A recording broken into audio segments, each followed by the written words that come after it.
Important to get that messaging out and let the community know what's going on. We have one student here, Sean. And Sean, do you feel like you were prepared? Or first of all, are you ready for a possible hurricane?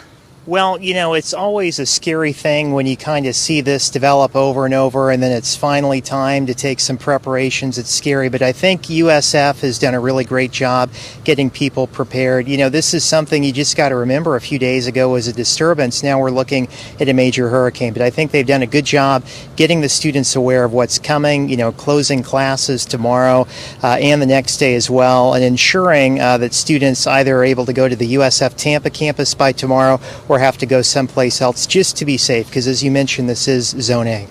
How were you notified of the storm and the actions the university was taking? Primarily through email, which is great. You know, there are a lot of updates there. USF has their emergency activation system, which was activated earlier, as well as some local student newspapers and notifications like that.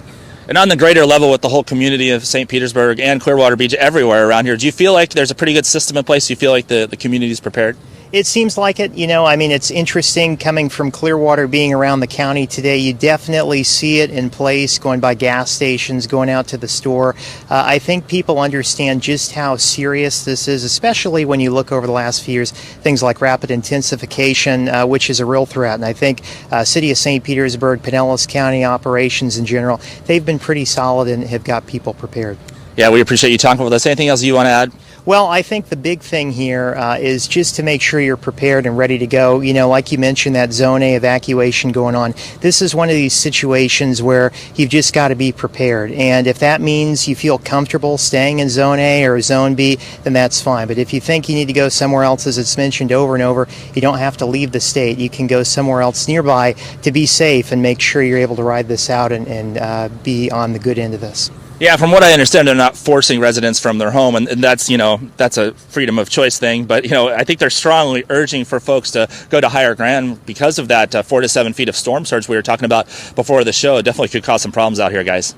Now, Ben, before we let you go, the evacuation's in order now. Can you let the folks at home know when the campus is going to be closing too? Yeah, there's going to be a bit of a grace period. You know, we don't expect hurricane conditions tonight into Tuesday, so that's some good news for the students here on campus. The official word is that at 8 a.m. tomorrow, that's when they will actually shut the campus down, and many of the other areas around the community here will be closed in those Zone A areas.